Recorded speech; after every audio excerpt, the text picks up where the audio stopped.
Welcome to American Education FM, everybody. I'm Dr. Sean Brooks. Ladies and gentlemen, welcome back. This is going to be the last episode for a couple of weeks. If you're new to the show, I typically take a couple of weeks off around this time, certainly before Independence Day and my birthday, which follows. And then again, I'll come back in a couple of weeks and we go full bore right through Christmas.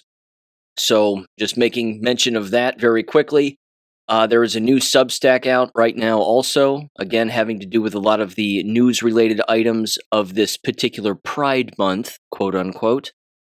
And, a lot of video associated with tranny teachers and a lot of the discrimination that takes place among them toward individuals who, of course, don't subscribe to their proclivities. And a number of other stories as well, all related to, of course, the degeneracy of Pride Month. Anyway. Thank God that's out the door. And I did want to make mention of this too, is that there will probably be another Substack coming out here in the next few days pertaining to a local school staff survey. If you've never read one of these before within the business of education, I highly recommend it. You can see how poor the questions are written, of course. They use SurveyMonkey in this local school district where I live here, the Talawanda City School District. And I obtained it through an open records request, and it reads like a horror novel. It reads like a terrible brainwashing environment and a horrific place to work. And there is clear division that exists within, again, most school environments and entire school districts, but I'm going to mention some of that and read some of the posts from that particular survey in this episode, which are comical and remarkably sad at the exact same time. But I'll also be publishing the entire thing as an actual Substack article with, again, a few highlighted points within the article itself. But again, you can read the entire document if you're interested, and it'll give you, again, a very nice taste of what actually goes on within these environments and the division that exists, because it really is a perfect definition of the law of non-contradiction. You cannot have two separate individuals saying exact opposite things regarding a singular subject or a singular question and have them both be right. Someone is wrong, and someone is way more awake than the other person. So when a person is accurately describing in detail the lack of professionalism that exists within certainly a school environment, let alone a district, and somebody else says, this is the greatest place to work on planet Earth, one of those people is wrong. And it's probably the person who's always positive to a fault. So, with that said, let me dive in here to a few other subjects. First of all, if you're interested, my mom actually came across this at Dollar General and asked if I wanted one, and I said absolutely. For $5 on hardback, at Dollar General, all across America, I assume, there is a book that is titled The Founding of America, The Words That Shaped a Nation. It is remarkable. And this, again, is one of those books that you'll never find in an American classroom, and isn't that a shame? But let me read the table of contents here so you can get a taste as to what is in this. Again, it's incredible. And this is a nice compilation of a lot of very important historic documents. There's an introduction, which is about 10 pages long. Next is the Declaration on the Rights and Grievances of the Colonists. Next is Give Me Liberty or Give Me Death. Then you have a declaration of the representatives of the Union Colonies of North America, followed by the Declaration of Independence, the Treaty of Paris, Memorandum on the Vices of the Political System of the United States, Objections to this Constitution of Government by George Mason, Closing Speech to the Constitutional Convention by Benjamin Franklin, Speech in the State House Yard, Philadelphia, by James Wilson, President George Washington's Farewell Address, the First Inaugural Address of Thomas Jefferson, the Louisiana Purchase, the Emancipation Proclamation, the Gettysburg Address, the Constitution of the United States, and the amendments. It, again, is over 119 pages long, and it's just remarkable. Big print, easy to read, and there you go. Just wanted to make mention of that. Makes for a nice gift around this time of year, I think. Certainly, again, this particular year, And yeah, Dollar General, ladies and gentlemen, $5 for a hardback like this with all those documents in it. It's pretty kick-ass. So there you go.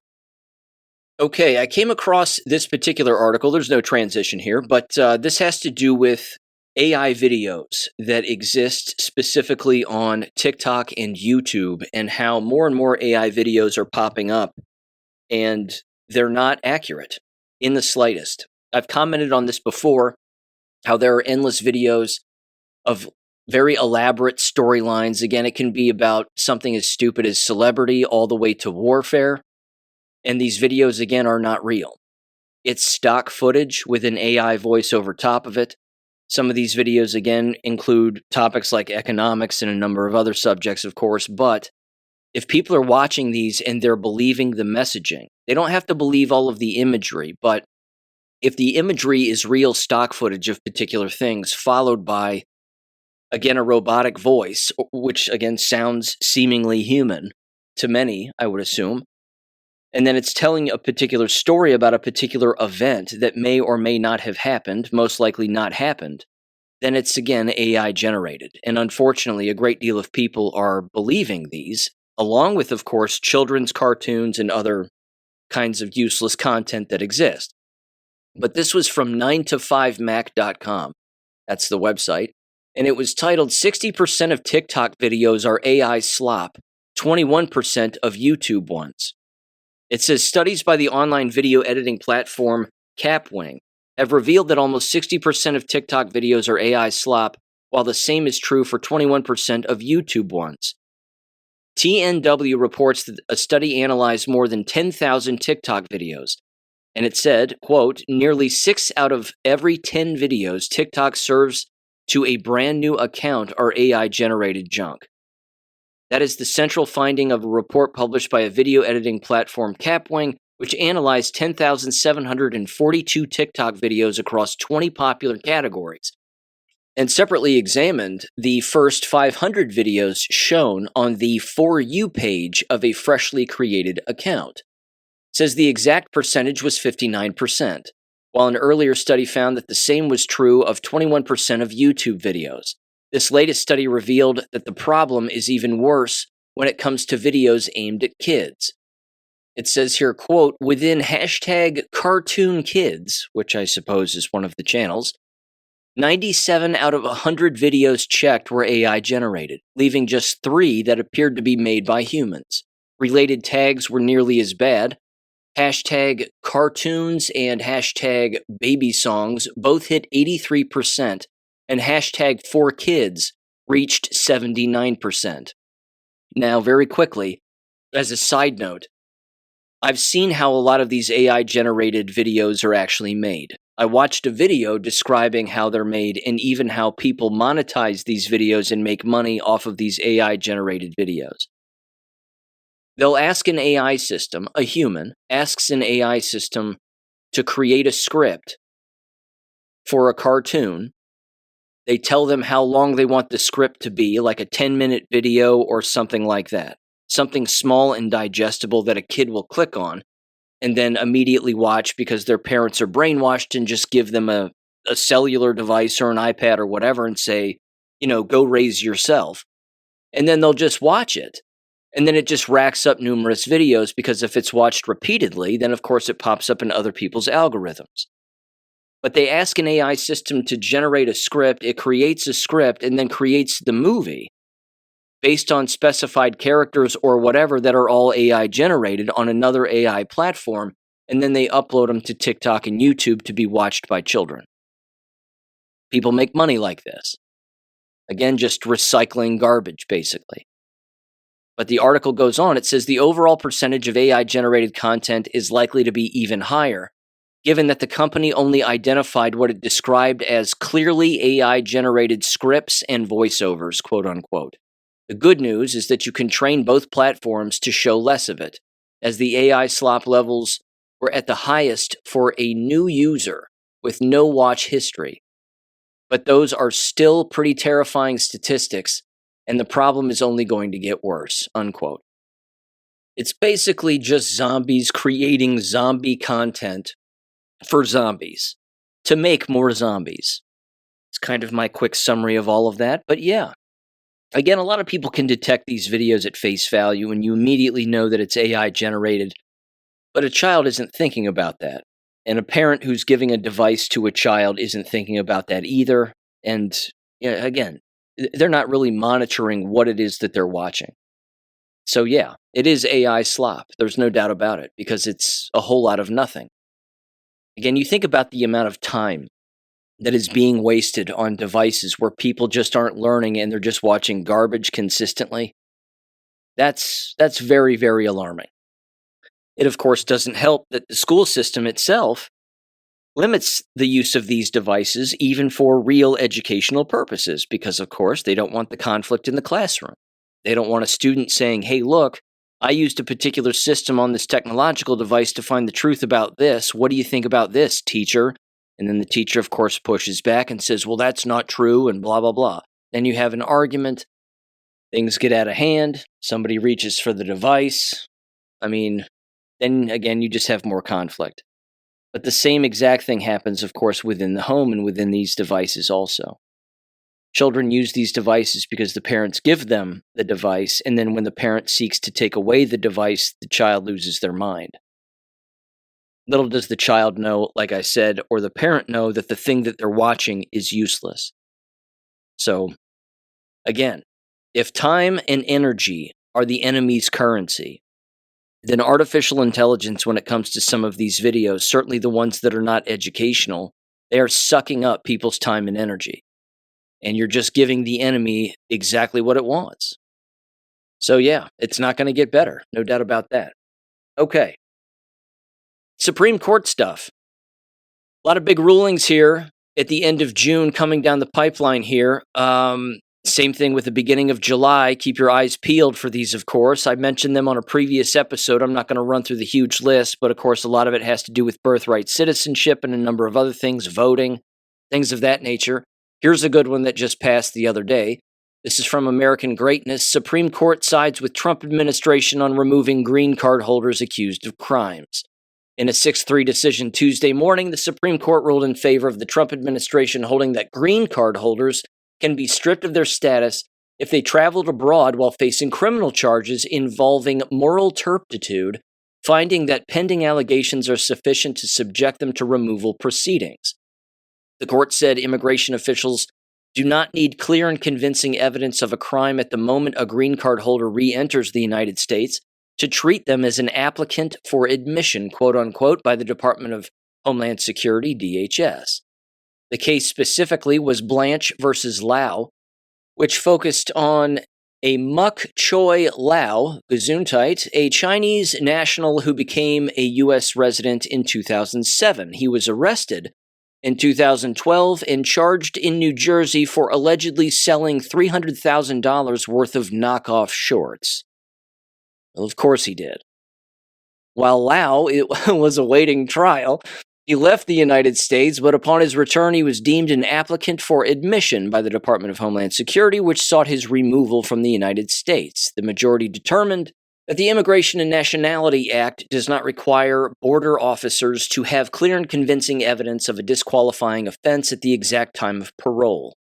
Instead, they said that the government can satisfy the evidentiary burden later during removal proceedings. The court accepted the government's argument that requiring immediate proof at the border would be unworkable, and that the statutory text has committed, quote unquote, does not mandate a conviction or immediate proof before parole is granted. The decision allows DHS to treat green card holders facing pending criminal charges as returning aliens awaiting inspection and later removal proceedings, rather than readmitting them as residents. The majority explained that removing a permanent resident on a charge of inadmissibility involves two steps. Quote, at step 1, only commission of the crime is required to show that the alien could be regarded as seeking to be admitted. At step 2, conviction or admission is required to show that the alien seeking to be admitted is inadmissible. Lau was correctly charged with inadmissibility. At step 1, the government regarded him as an alien seeking admission because he had committed a crime involving moral turpitude before attempting to re-enter the country. At step 2, he was inadmissible and therefore removable because he had been convicted of a crime involving moral turpitude. Good. Again, this clearly fast-tracks things, and who would be against this? Oh, that's right, the 3 liberal judges on the court. It goes on, it says, the 3 liberal dissenting judges argued that this ruling strips lawful permanent residents of their status based upon unproven accusations. Well, they just said earlier that they were convicted of a crime, effectively allowing the government to bypass the higher burden of proof required for deportation by using the inadmissibility track instead. Quote, and you'll have to forgive her, she's retarded, this is Justice Ketanji Brown Jackson. I worry that the court has now handed the government a massive blank check. With today's decision, the court allows the government to return an LPR, lawful permanent resident, to the status of seeking an admission, quote unquote, upon his entry at the border, so long as the government is able to show later that he was eventually convicted, wrote Ketanji Brown Jackson. Quote, the sentencing undermines the plain terms and basic operation of the relevant statutory scheme, which guarantees that LPRs will not be regarded as seeking an admission at the border unless certain exceptions apply, unquote. James Percival, the general counsel for the Department of Homeland Security, called the ruling a big win in a statement Tuesday.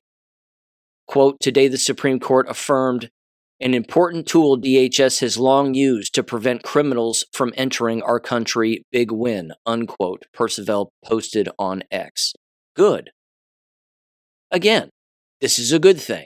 And if they're ruling in that manner regarding that, next is birthright citizenship. This has to be a positive ruling.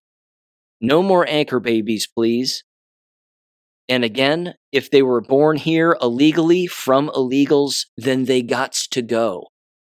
That has to happen. One might think, too, that Amy Coney Barrett would vote for keeping anchor babies. You would think that she might do that. However, even though she has Haitian children that she adopted from Haiti, my understanding is she did it legally. Which means, again, she followed the law. So what about all the people who didn't follow the law? If she went through the lawful process of having children in this country from, again, another country, then why would she be against getting rid of illegals who are here illegally born to illegals? One might think that she would take umbrage at the fact that, again, she followed the law, apparently, to obtain the children that she obtained and is caring for, whereas, of course, others are just coming here for the sole purpose of reproducing, for the purpose of taking over our country. And yes, that's happening, and yes, that is the plan. That is in endless UN documents. It's in endless documents everywhere, and it's on my website. You're welcome to check it out. The whole UN Migration Pact and everything else. They want to flood endless countries with Africans, Middle Easterners, Indians, you name it, because they breed like rabbits. Why do you think they're assaulting people constantly on the streets of God knows what, every single city, from here to Timbuktu? People also have to understand that these foreigners, again, invaders is what I like to call them, that when they're coming here, they're taught this. They're taught it. They're taught different ways of skirting the law. They're taught different ways on how to get around particular policy and procedure. Whether they comprehend it or not is anybody's guess, but I bet the one thing that they're taught that they do comprehend is that they need to have as much sex as humanly possible and reproduce with as many women as humanly possible and have as many babies as humanly possible, because they're taught that in America that's legal. That their child will be a legal citizen, so they think. This has to be reversed. This will be the end, again, of our country. You will see massive immigration, invasion, from other endless foreign countries on a constant basis, even though that's been slowed greatly, which is fantastic. I saw a story the other day. It was something like thousands of Afghans were on their way to the United States before the Trump administration shut down the planes or basically told them to turn around and said, you can't come because we haven't vetted you and XYZ. I mean, again, if that's true, that's great. But again, that's the plan. That's what they want to have happen.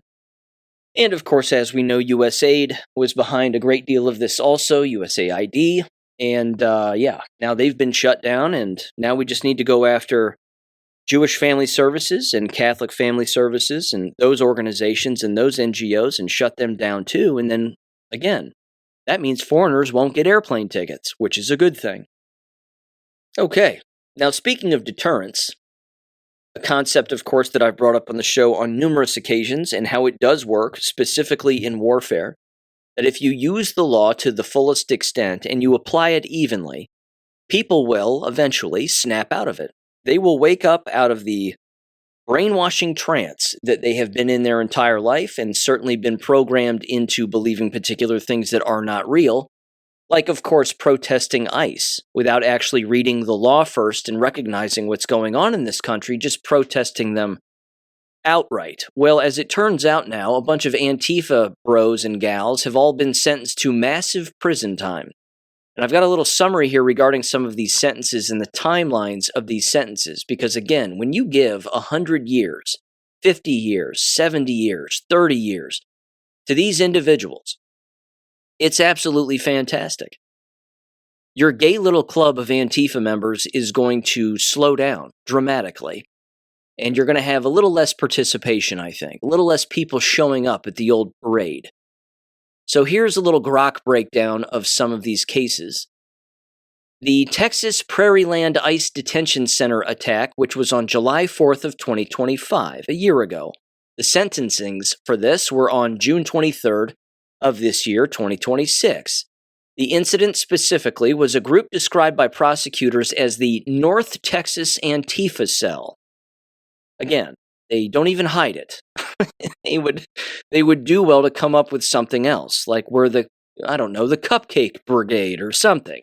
But they don't. They just say, nope, we're Antifa, and we're a cell, and we're located in North Texas.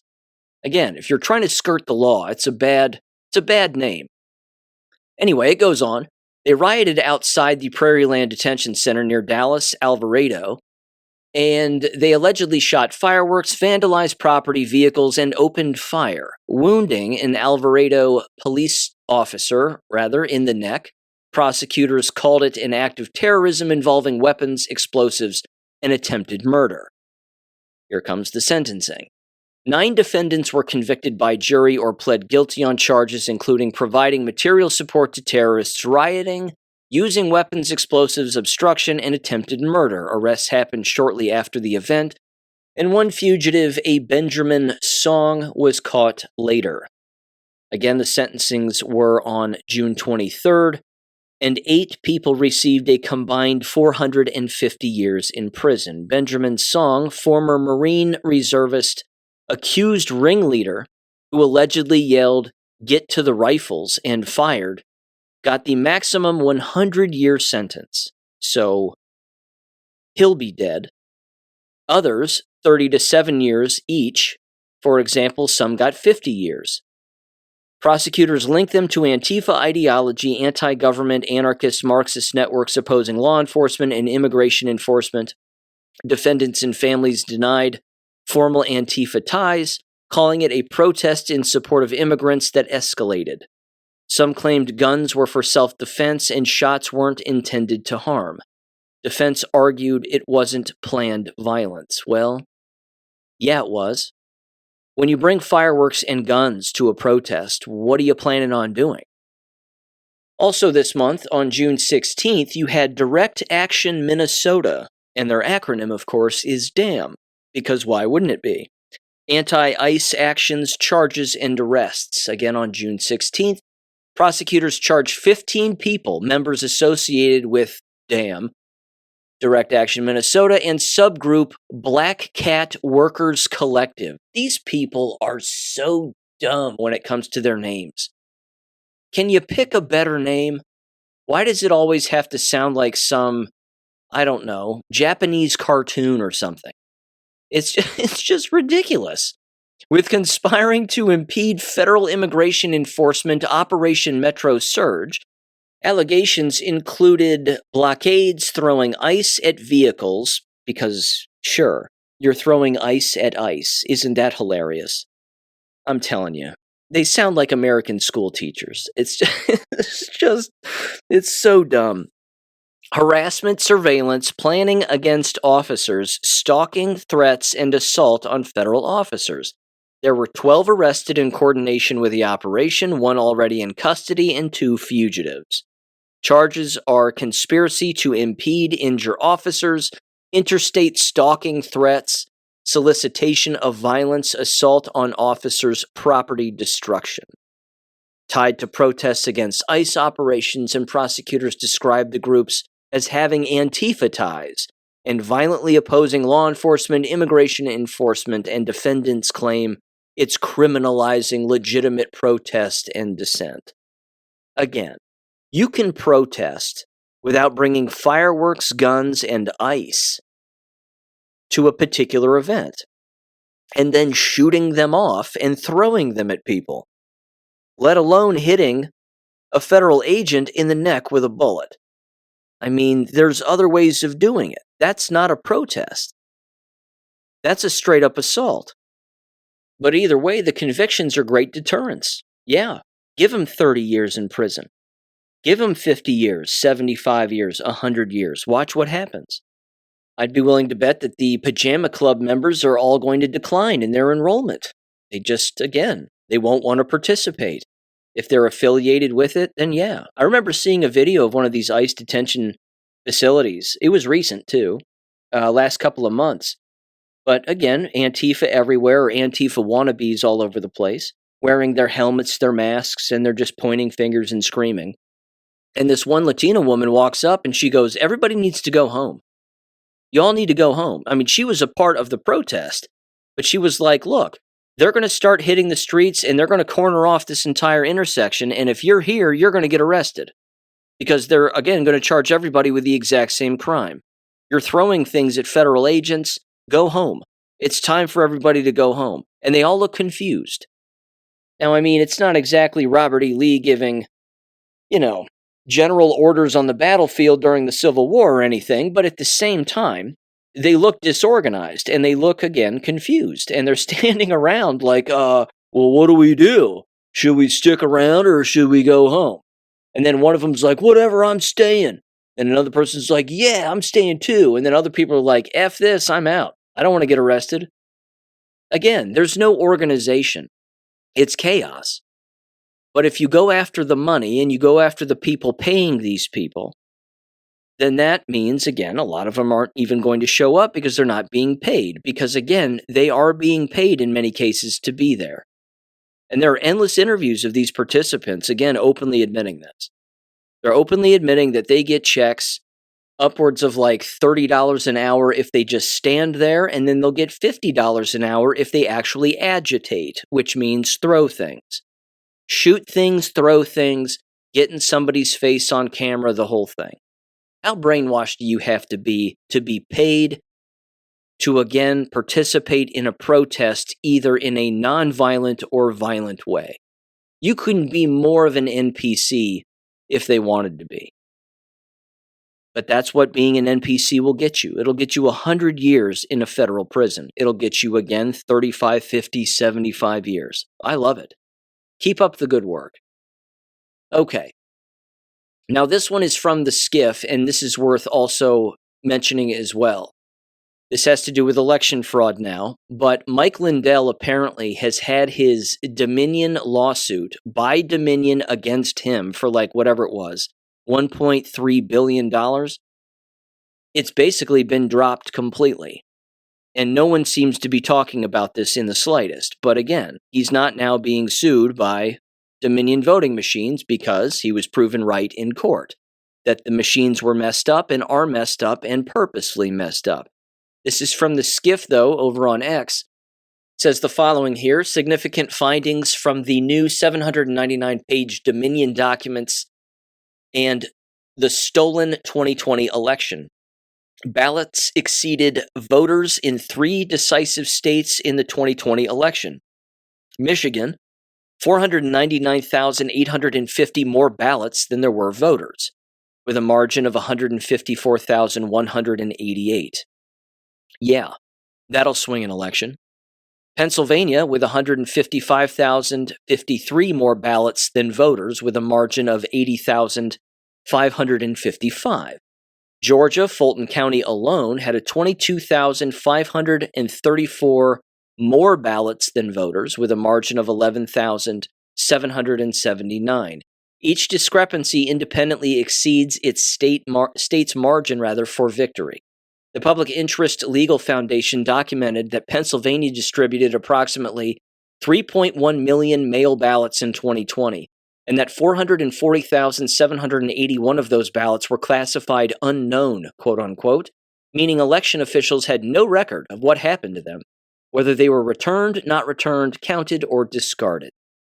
Pennsylvania's certified presidential margin of victory was 81,660 votes, and the number of mail ballots whose chain of custody could not be reconstructed exceeded the certified margin of more than 5-1. In Delaware County specifically, officials destroyed election night paper tapes, ordered the Blue Crest ballot sorter wiped of all November 3rd, 2020, data immediately before open records production, and failed to produce required return sheets for more than half the country's precincts. Voter fraud.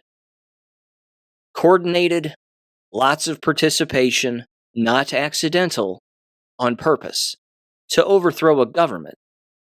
It says the digital records, logs, images, and cryptographic hashes were wiped.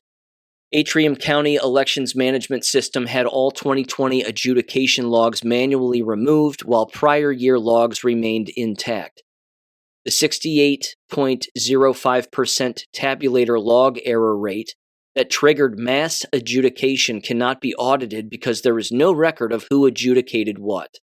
Maricopa County's EMS database and Windows security event logs were deleted or overwritten, and 284,412 ballot images were found corrupt or missing.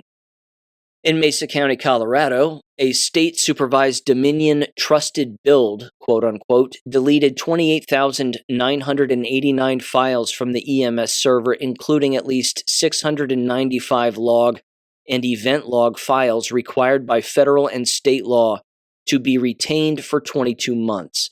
In Fulton County, Georgia, SHA authentication files for 132,286 of 148,318 absentee ballot images were intentionally removed.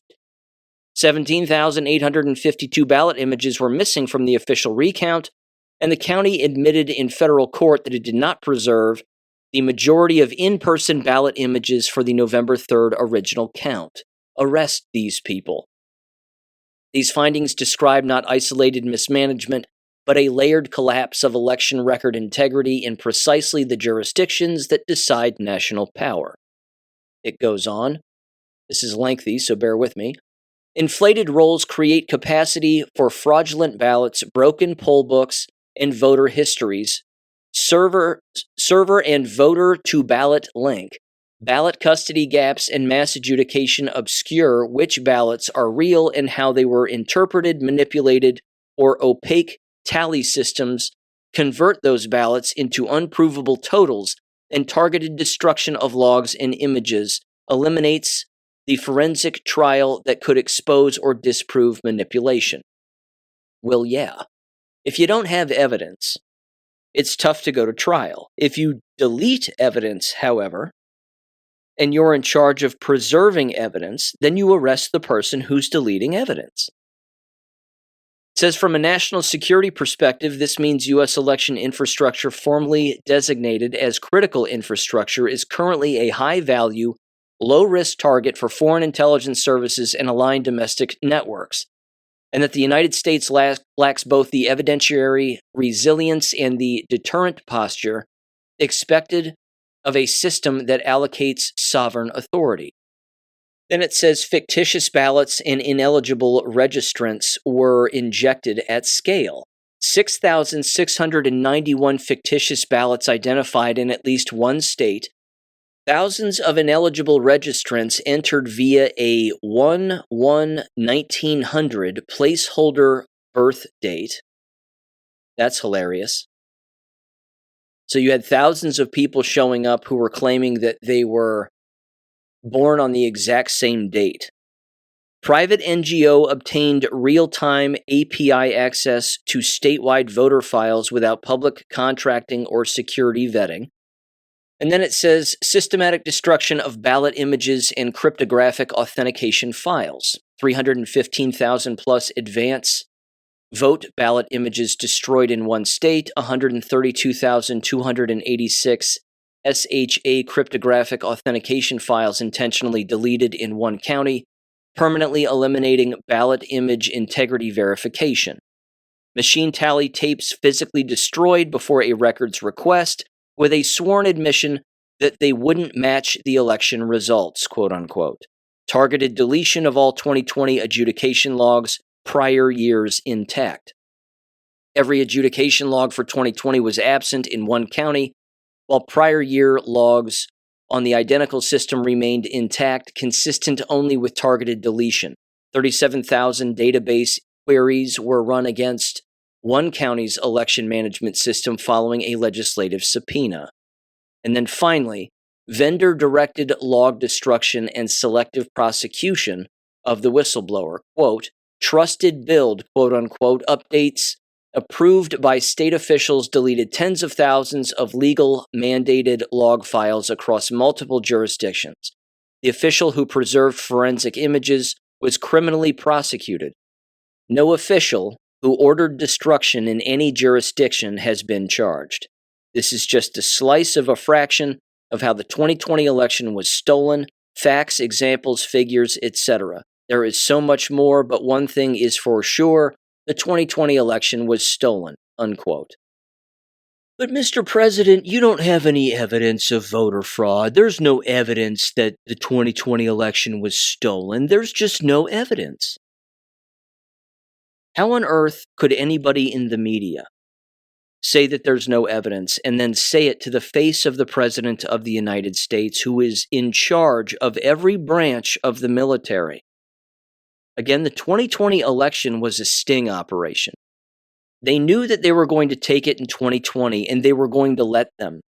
They were going to let them steal it with all of the fraudulent moves that they made, the deletion of evidence, the miscounting, the fake ballots, the whole thing. They let it all happen so that the American people could see exactly what people within their own country are capable of, and then what they're capable of actually accepting. Because they were going to try to steal it in 2016 with Hillary Clinton.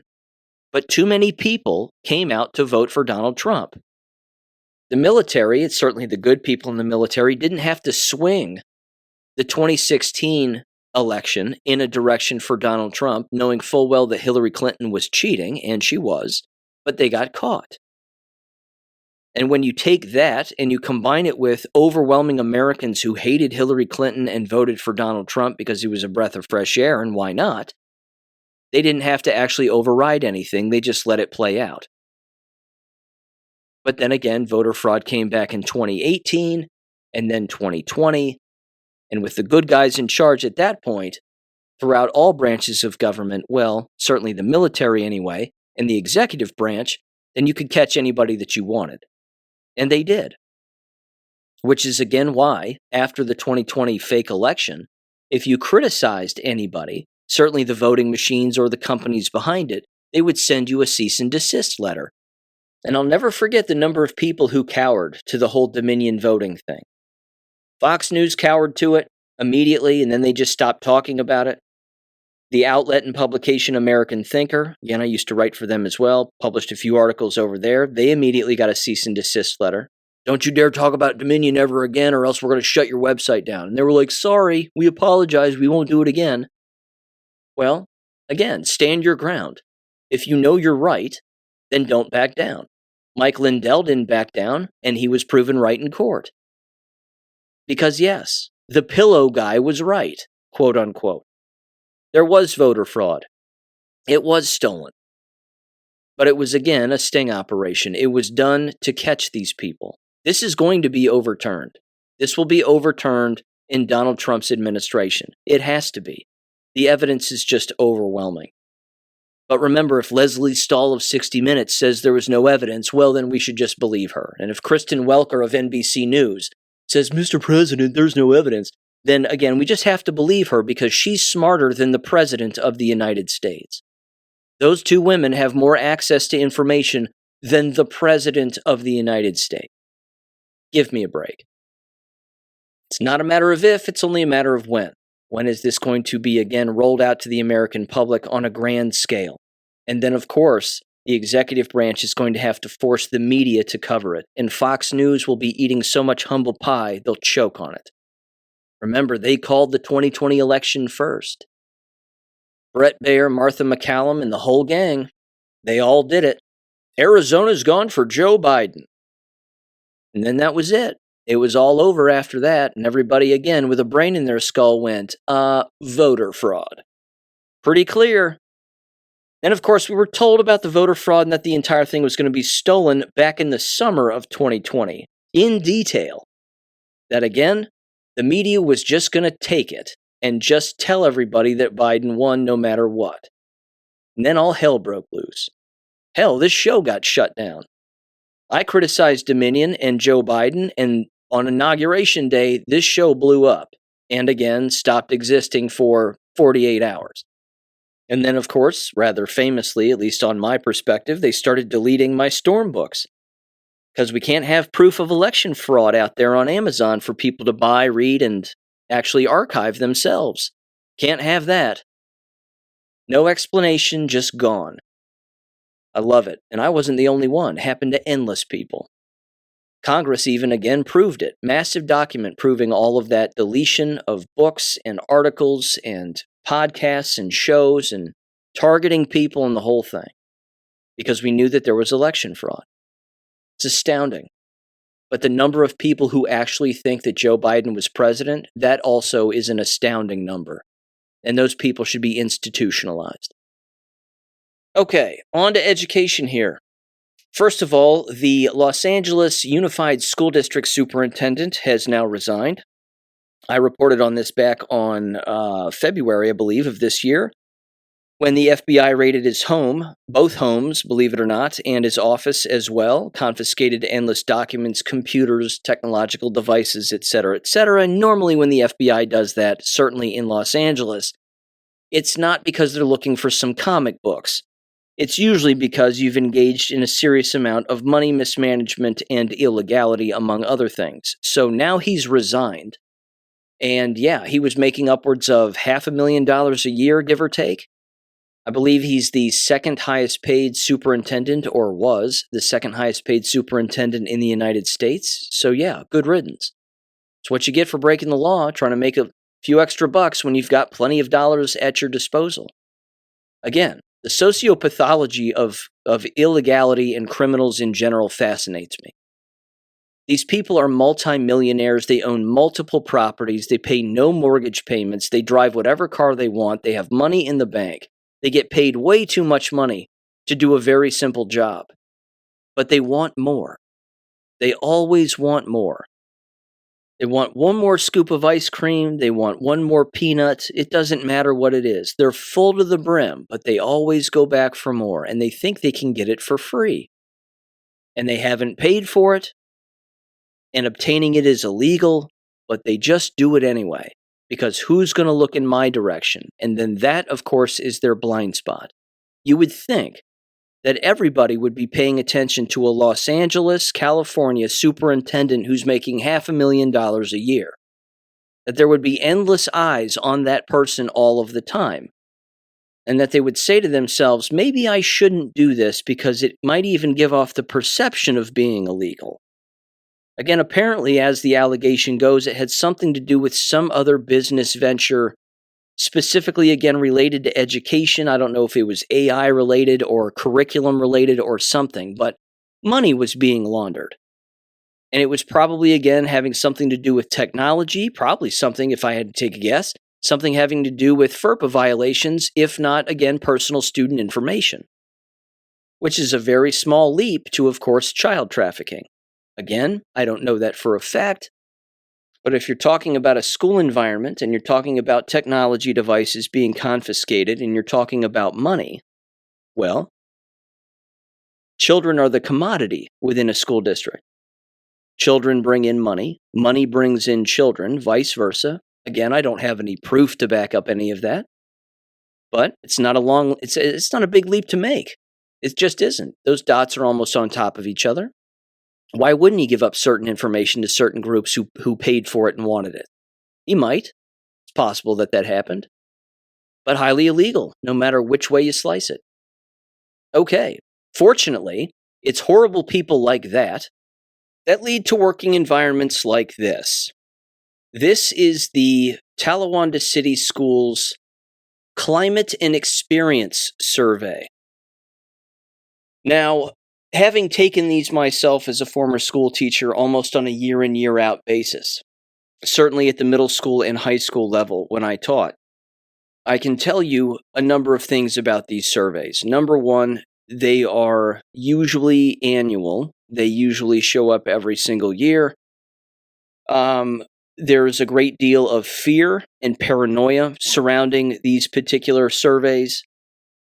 School teachers, by and large, again, take them on a computer, whether it be their own school-related computer or what have you. They typically are anyway. Sometimes school staff will usher in all of the staff members, the administration rather, will usher in the staff members to take these particular surveys on district computers in a computer lab. They can track the IP address of that particular device to you so that they know how you're specifically answering, even though they claim that it's anonymous when in fact it isn't.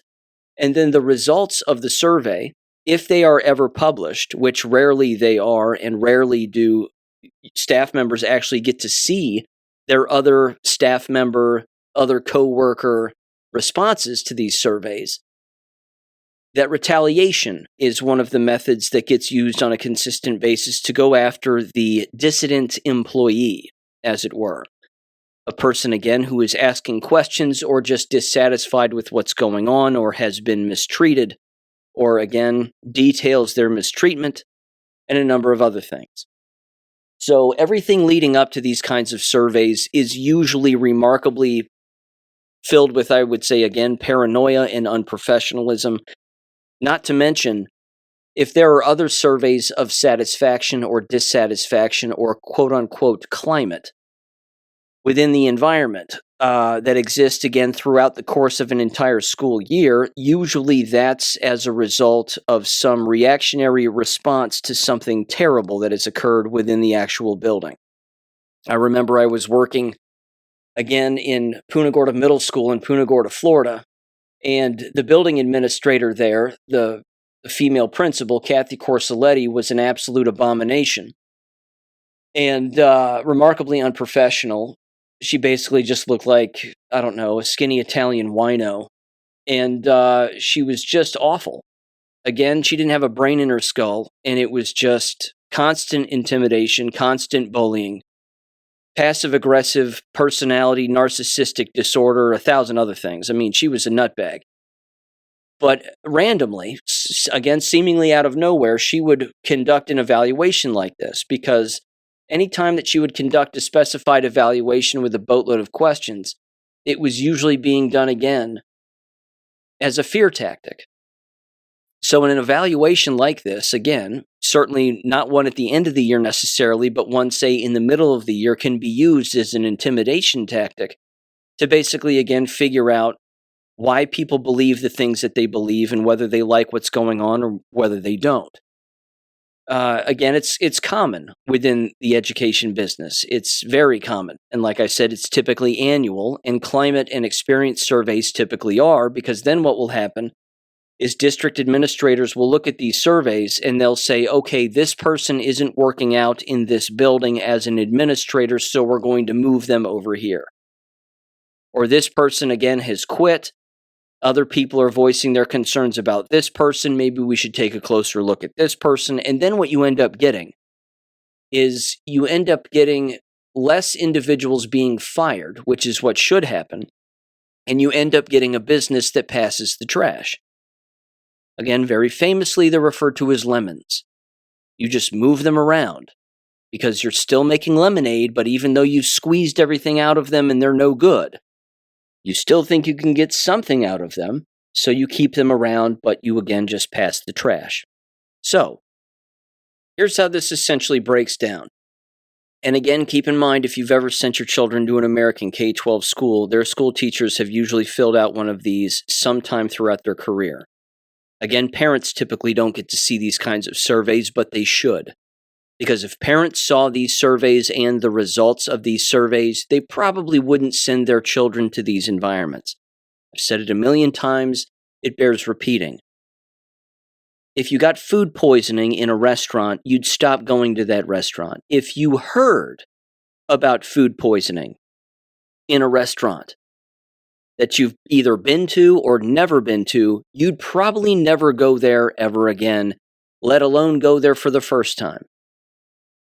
But again, if you have unprofessionalism and dangerous behaviors and attitudes and stupidity and brainwashing within a school environment, parents almost always send their children back to those environments. They do it year after year after year. So it's not like the results of a survey like this, as bad as they are, it's not like this would deter them in any way, although it should. This particular climate survey comes from, again, the Talawanda City Schools in Oxford, Ohio. First of all, the first question that they ask is what is your role? There's other, where they ask you to specify. There's the teacher, which made up approximately 68 to 69% of all respondents. There were support staff, which approximately made up 23% of all respondents. And then there were less than 5% of the administrators who participated in this particular survey. There were also approximately 190, let me get the exact number here, 193 participants in this particular survey. Keeping in mind that there's over 400, if I'm not mistaken, 465 full-time equivalent employees within the district as of, 24-25 Education Statistics National Center data. So again, you have approximately 173 teachers and teaching staff, but you also have approximately 291 non-teaching staff or other staff, including, again, administrators, support staff, counselors, psychologists, etc., etc. Okay. Now, it doesn't lay all that out in this document, but I looked that up online, and that's legit. I obtained this survey through an open records request, and then they break them down numerically by the participant and then what their position is, or even specifically, again, what building they teach in. Keeping in mind that there's one high school, one middle school, and 3 elementary schools. They also have the years in which these people have worked in the district broken down by percentage, of course, and then the number of years, with almost 30% of the participants of this survey having worked in the district for 20 years or more, with over 25% working 10 to 19 years, and then 0 to 3 and 4 to 9 years working in the district being over 20% of the respondents each. Okay. Once you get past the participants and their numerical numbers themselves, the first question is rate the following. And then it says the curriculum is clear and well aligned. And then they break it down on a scale of 1 to 5. I assume 5 being the best answer you can give, 1 being the worst answer you can give. And then they break it down on essentially a bar chart of sorts. And I would say this, that regarding all of the answers to these kinds of questions where the teachers are asked to scale everything from 1 to 5, that 1, 2, and 3 make up almost 40 to 50% of all responses, which again shows clear division. Because number 4 and number 5, I would assume being highly satisfied or satisfied and highly satisfied, it makes up again about half. Point being, you have division within this working environment, and that's exactly what these charts show, even at face value. Now, unfortunately, because again, this is a copy, it's in black and white. Again, they could have given me the original PDF, I suppose, but they didn't. But they gave it to me in black and white. So even if for some reason that I've got those numeric descriptions wrong, which they don't specify what they are, which they should, but they don't, that even if I got them wrong and you flipped them, and 5 was the worst answer you could give and 1 was the best answer, it doesn't matter because it still shows clear division. That part you can definitely see. So again, it asks a great deal of other questions regarding a lot of this. Again, school leadership communicates clearly and consistently. School leaders are supportive and responsive. Feedback from staff is valued. Leadership fosters a positive work environment. Decisions are made in the best interests of students and staff, and blah, blah, blah, blah, blah. Then it gets into the written responses that staff members have. And I want to read a few and I want to even summarize just kind of generally what it says out of the gate. And then I'll get into a couple of very specific posts because, again, they read like a horror novel. And it describes, again, a very unprofessional environment, keeping in mind a long-standing rule, which is the law of non-contradiction. You cannot have 2 opposing viewpoints of a singular issue and have both people be right. Someone is wrong. And if a person, again, provides an answer on a survey at face value and it says, I like what goes on here, this is a great place to work, period, and that's all they say, that's not an accurate description of what goes on in a working environment, not by any stretch of the imagination. Because when a person writes paragraph after paragraph after paragraph of unprofessionalism, you can probably take that at face value that it's an unprofessional environment and that person has their finger on the pulse of what's actually going on within one of these environments. Now, this survey was taken seemingly all on the same day, but at different times. It appears that it was taken on May 22nd of 2026. The first question they ask in the written portion is, what does your building leadership do well? And as you would expect, they've tailored the question to be positive, which means if you have a negative response, then you need not respond. However, some people said, I don't know. Again, another person responded, not much that I'm aware of. Another person said, cares about building optics. So again, some of these descriptions are long and they're like, this is great. I love exactly the way that they do things and blah, blah, blah, and XYZ. And then some of them are just like, I can't respond to this because I don't think anything good is happening here. So again, it shows clear division. What it also shows is that all the 194 some odd respondents didn't respond. So again, at least in this particular survey for that particular question, what are the good things that go on? You have approximately 30 people who just didn't respond. So again, out of 194, if 30 of them aren't responding, that's a problem. Now, the next question is, what could you improve or what could be improved? I want to read some of these because, again, it shows not only clear division, but it shows very concerned staff members for a variety of reasons. This first one I want to read is lengthy, but this, again, will give you, I think, a clear example as to what goes on within this environment, specifically the middle school, Talawanda Middle School, and what went on this past year with their administration. Now, to give you a little backstory, their old principal, the one who was the administrator during this survey, she has been removed from the middle school now and has been given an administrative position, making, again, more money than what she was probably already making, or making maybe a little less. Either way, she's a front office administrator now, where she's been given the task of roaming around basically the elementary schools to check up on everybody.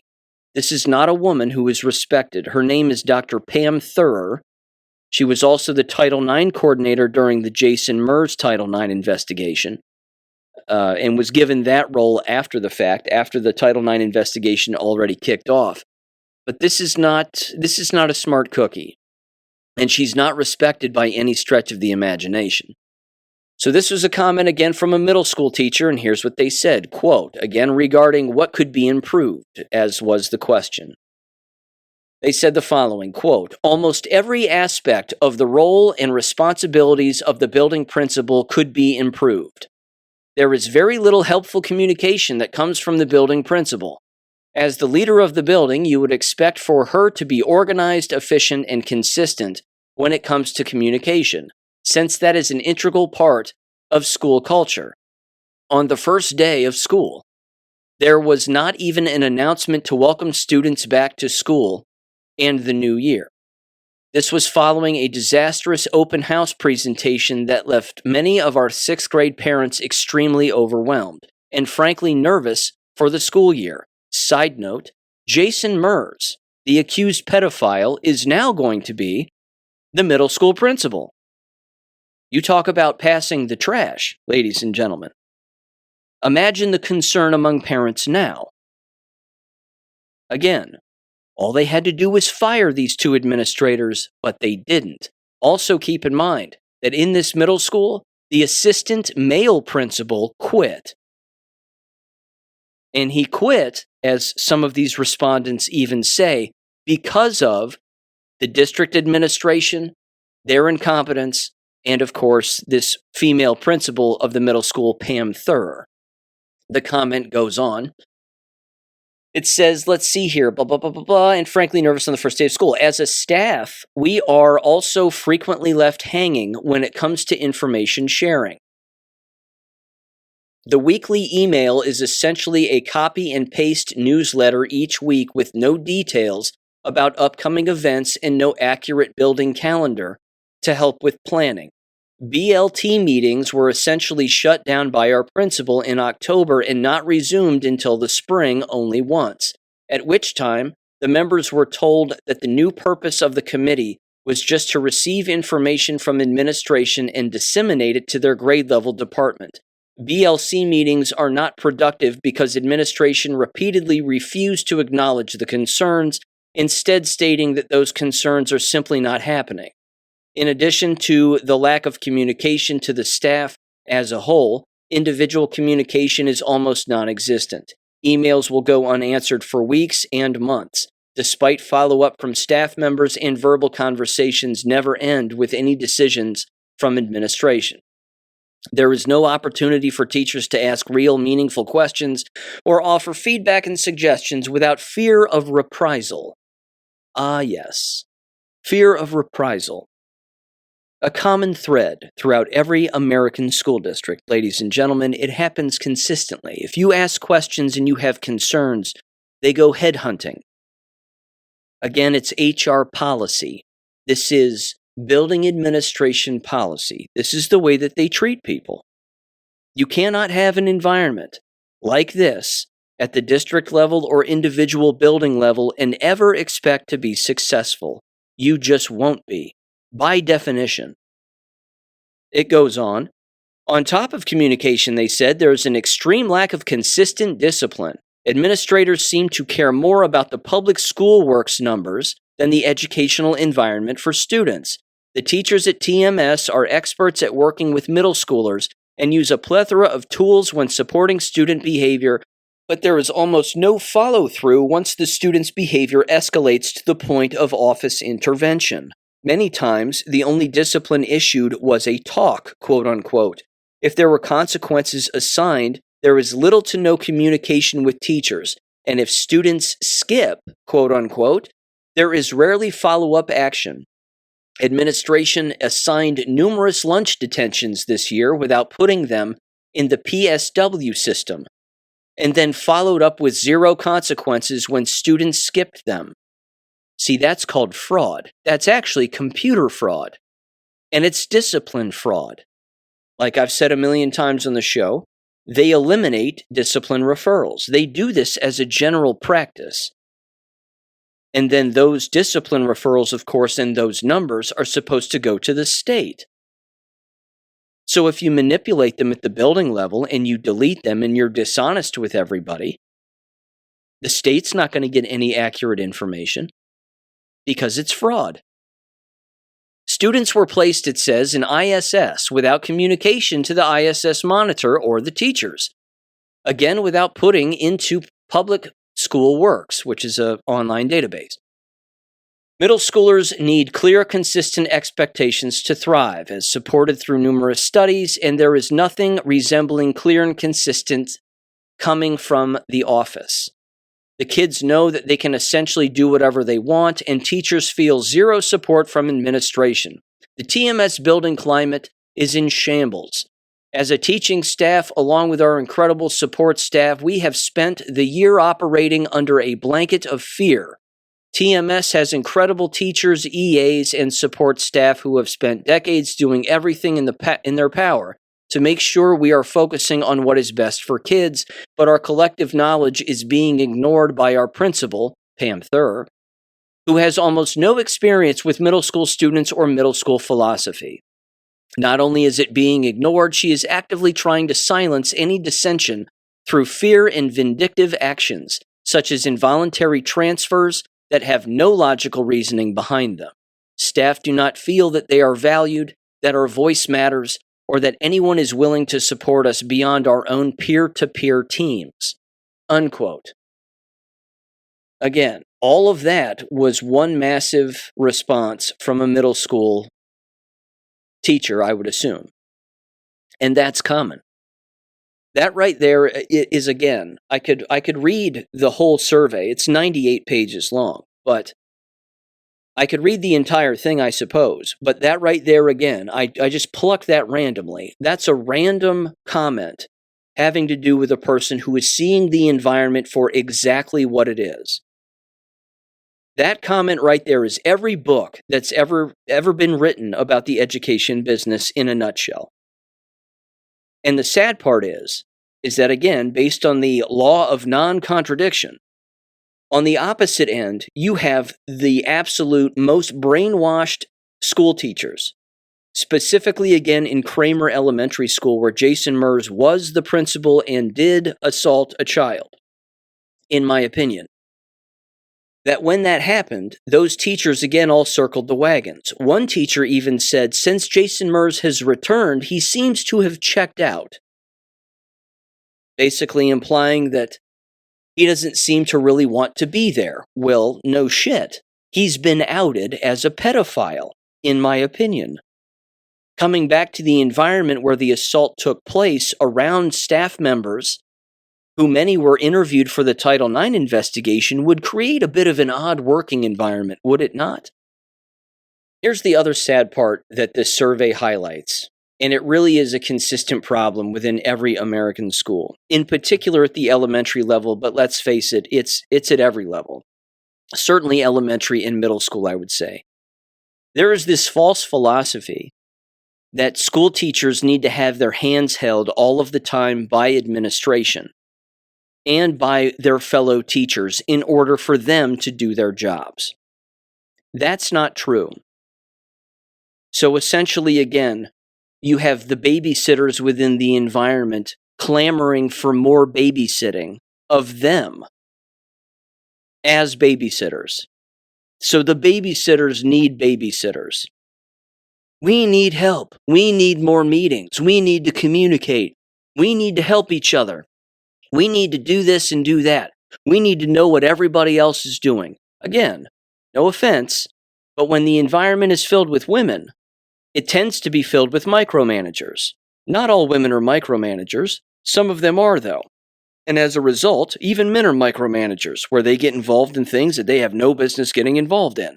The real hang-up here is that within every school environment, you have a lack of consistency and a lack of following policy. And it's on purpose. And it's usually, again, around discipline. If someone is disciplined or not disciplined, then you have a problem. If someone is disciplined inconsistently, and then other people see that, that's a problem. If a person isn't given out-of-school suspension when they should, that's a problem. It can get very, very specific. If favoritism exists, which has existed within this school district, specifically involving a former school board member and his son, who was given favoritism when it came to threatening to kill children. his fellow peers who happened to be females. But again, he was given and shown favoritism as a result. Everybody sees that. And everybody knows that that's demoralizing within any working environment.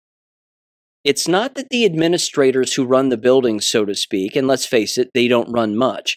They're overpaid lackeys and bureaucrats. But when they're in the buildings, it's not like they need to be visible and seen all of the time around the building. It's the teacher's job to manage the students. But it's the administrator's job to make sure that the teachers have what they need and that discipline is consistent and accurate with policy. You don't make excuses. You don't throw teachers under the bus, and you certainly don't turn a school environment into recess, where everybody just gets to do whatever the hell they want. There needs to be structure, order, clear direction, and then you step back and you just let that happen. And then when it doesn't happen, you get involved again and you say, okay, remember, I told you to do this and you're not doing it. Again, the building administration is there to make sure that the other adults are doing their job. But the other adults also are there to make sure that the administration is doing their job too. And when both sides aren't doing their job or only one side is, you're going to have a problem. That's going to be a complete cave-in. And when students are allowed to again run amok and know that they can get away with things, specifically if they happen to be black, because some of the teachers were saying it seems like black students are being targeted more than others. Well, maybe they're breaking the rules more. Maybe they're being allowed to be given more excuses and more rationalizations for their behavior. Again, the entire business is designed to make excuses for everybody all of the time. It's a constant loop and a pattern of a loop of a cycle of abuse that again makes excuses, rationalizations, and points fingers and blames everybody for everything. Because like I said earlier, it's gotten to a point now where the babysitters, i.e. the school teachers, actually clamor for babysitting. That they need to be babysat. I need to be told clear things on what I need to do. The communication isn't good. I need to be told more. These people, again, wouldn't put their pants on if somebody didn't tell them to do it. This is the brainwashing of these people. This is how dumbed down and low IQ many of them unfortunately are.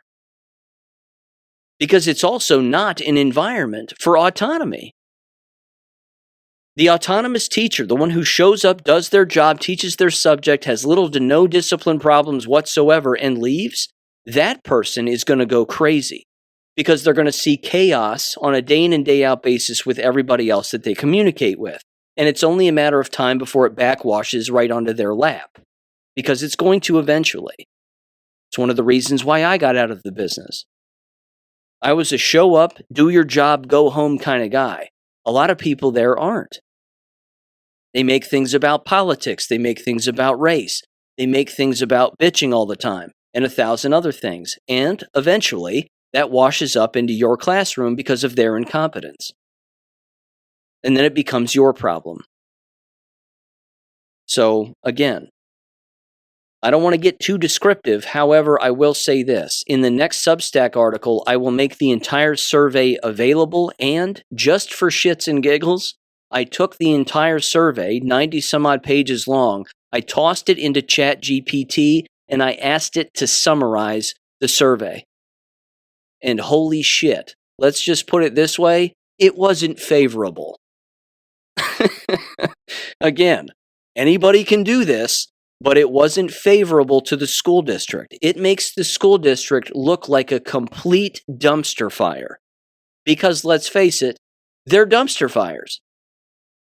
So look out for that Substack here coming shortly, because it's a doozy. And again, I'll make the entire survey available, again, even for a novice. If you want to take a look at this, this is the state of American education and the people who work within. It's constant dissatisfaction. It's constant division. It's constant unprofessionalism, bullying, workplace bullying, etc., etc., etc. and it's exhausting. This is why the turnover rate is the way that it is. This is why achievement sucks. I don't care if Talawanda High School claims to be the best high school in Butler County, Ohio. That doesn't mean anything. When the bar is set so low and they say, oh, look how much they achieved, it doesn't mean anything. That's like saying you don't sweat much for a fat kid. That's all. Congratulations. You do better than what some think you should do, I suppose. Whatever that means. But it's embarrassing. And this, of course, all of this is leading to what's going on across the nation, specifically in Louisiana, as it turns out, as this article was sent to me by a former guest of the show, friend of the show, listener of the show. Thank you for sending this. And it shows that there is a massive enrollment drop among all public schools in Louisiana.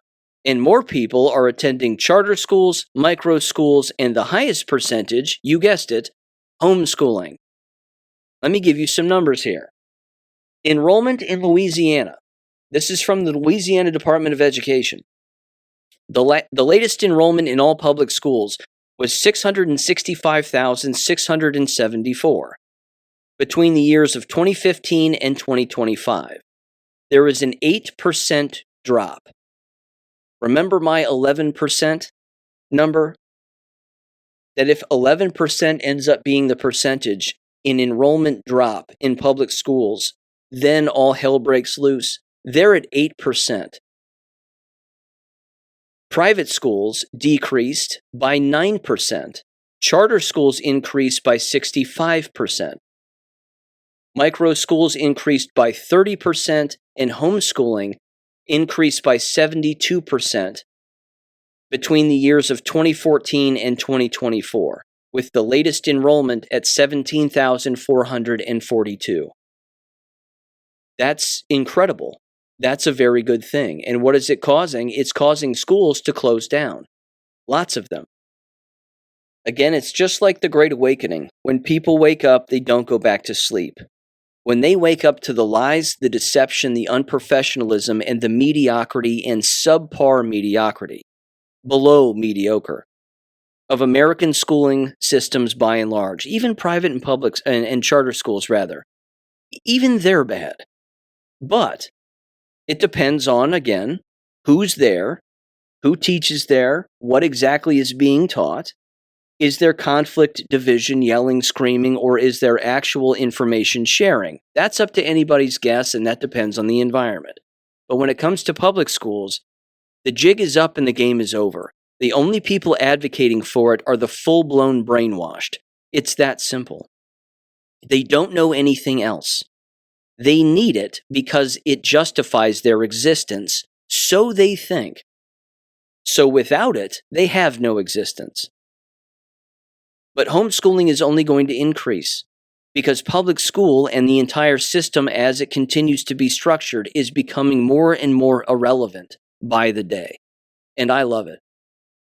Now, unfortunately, that leads me to this story, which is horrific. And this does happen across the world. This is from EWTNnews.com, and it was titled, Parents Sentenced to Prison in Brazil After Excluding Gender Content in Homeschool Curriculum.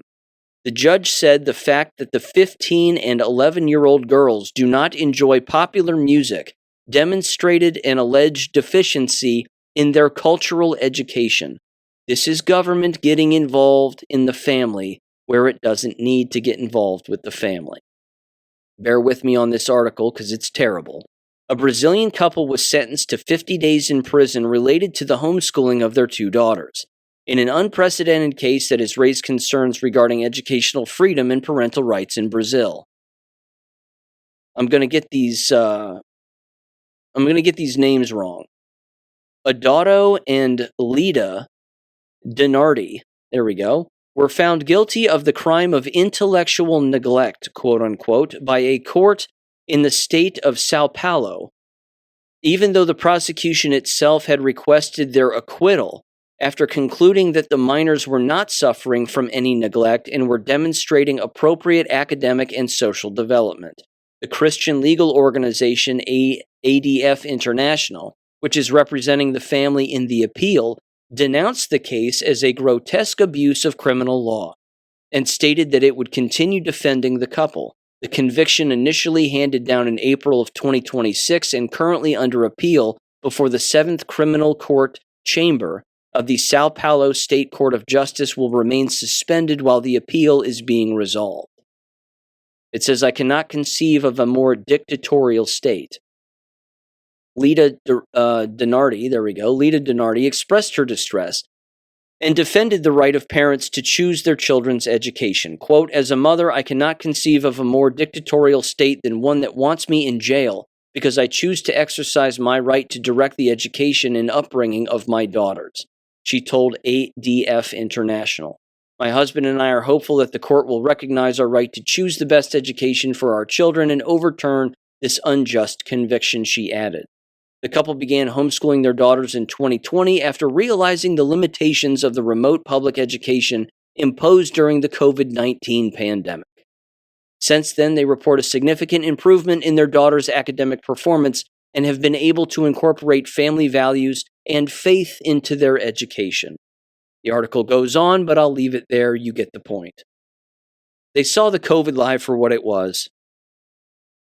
They probably said, again, our children are old enough to teach themselves. We certainly can. It's 6 years past. They're probably smarter than anybody else in their entire state of Sao Paulo. So what's the problem? Somebody again complained.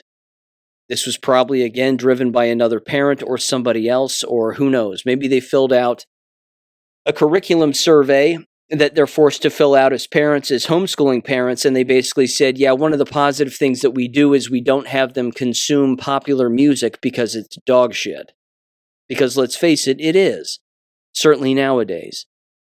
And as a result, 50 days in prison. Well, it's being appealed, thank God, and hopefully they end up not going.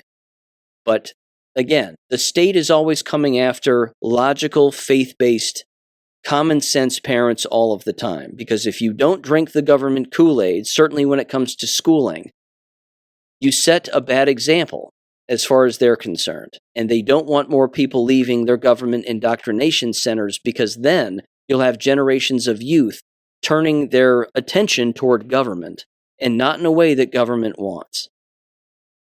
With that said, ladies and gentlemen, I'm going to leave you with this piece of audio. This is a warning from a white South African farmer. He's come over here. He now works here in America. He loves it here in America. And he sees what's also happening with American politics, and specifically, again, communist Americans, and what they're advocating for, and how it's not going to end well. Certainly if good Americans don't stand up.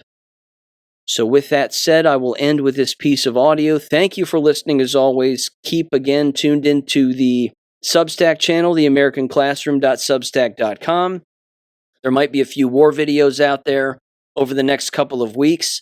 I will be gone for approximately 2 weeks. I should be back sometime around the 10th, if I had to take a guess. July 10th. And with that said, thank you for listening as always, ladies and gentlemen. Give this a listen. And have a great Independence Day. Peace. I have a very stern warning for all Americans. If you would like to see what your country would look like in 20 years if you don't stand up against these radical leftists and radical socialists, go turn the TV on or go onto the internet and go search South Africa. It is the world's biggest DEI project failure. That's why you don't hear of it very easily. That's why they try to silence people that look like me. Because I've seen it.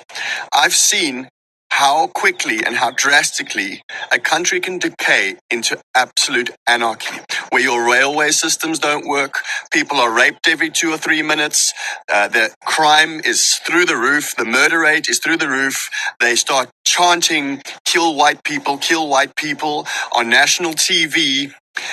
You know, I will just tell you, you need to stand up, whether it's by voting or saying no in your local areas, your schools, stand up. Because this, what you've got here, these houses with no fences over there, that will disappear in a heartbeat.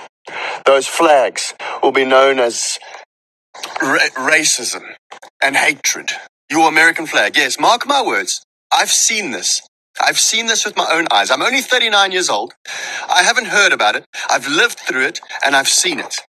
So this is a very, very stern warning for you. I say it with love because I'm here in the United States working and farming, paying my taxes, raising grass-fed meat for you because I was persecuted in South Africa based on the color of my skin. So honestly, if you want to preserve this beautiful, beautiful freedom, safety, and security, stand up and say something and do something. Don't be silenced. America is a beacon of hope for the world. It is, in my opinion, the last frontier of the West. We've lost England. England's gone. Europe is busy decaying and falling. So this is what it is, ladies and gentlemen. This is the beacon of hope for all of us, including myself. So I say it with a very warm heart. God bless America, and may he shine his face upon each and every single one of you. Thank you for listening to American Education FM. Make sure and check out AmericanEducationFM.com for more information. Take care and God bless.